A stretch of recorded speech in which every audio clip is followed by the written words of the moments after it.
Forgiving yourself is often harder than forgiving anyone else. You replay moments that should have ended long ago.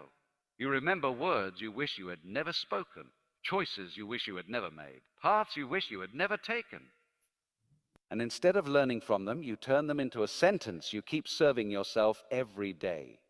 The mind believes punishment equals responsibility. It believes that holding on to guilt proves you care.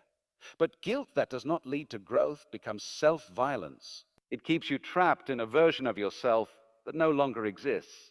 You are not who you are now when those choices were made. You acted with the awareness you had at the time, shaped by fear, confusion, pressure, and limited understanding. Expecting past versions of yourself to have present awareness is unfair, and unfairness directed inward becomes cruelty. Forgiving yourself does not mean denying harm or avoiding accountability. It means recognizing that growth cannot happen while you are chained to regret. You can take responsibility without carrying hatred toward yourself. Many people confuse forgiveness with weakness. In truth, self-forgiveness requires courage. It means letting go of the identity of the one who failed. It means releasing the story that keeps you familiar with pain because pain feels honest. The ego resists self-forgiveness because guilt gives it identity. It says, "This is who I am because of what I did." But you are not your worst moment. You are not your mistakes. You are the awareness that recognizes them. Holding on to the past feels like control, but it is not. It is avoidance. It avoids the responsibility of becoming different. Letting go feels risky because it removes excuses. When you forgive yourself, you can no longer hide behind regret. Forgiveness is not forgetting. The memory remains, but it loses its authority.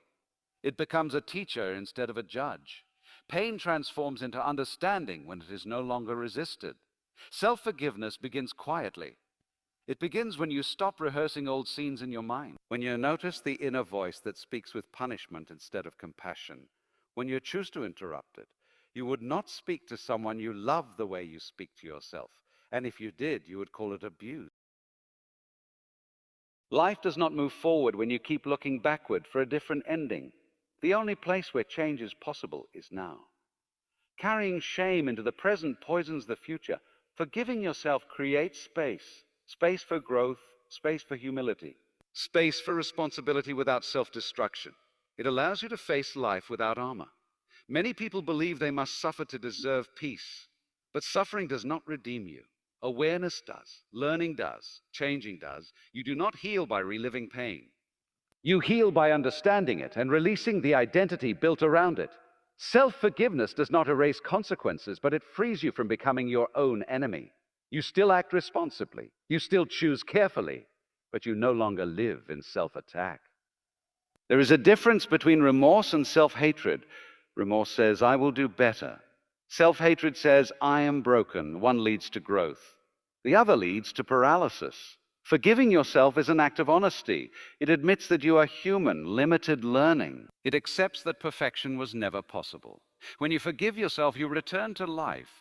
You stop wasting energy on punishment and begin investing it in presence. Peace does not come from fixing the past. It comes from no longer fighting it. And when you finally forgive yourself, something quiet happens. The weight lifts.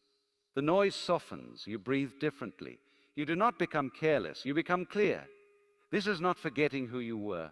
It is allowing who you are becoming to live. Forgive yourself not because you are right, but because you are ready to move forward. Life is waiting, and it cannot meet you while you are still punishing someone who no longer exists.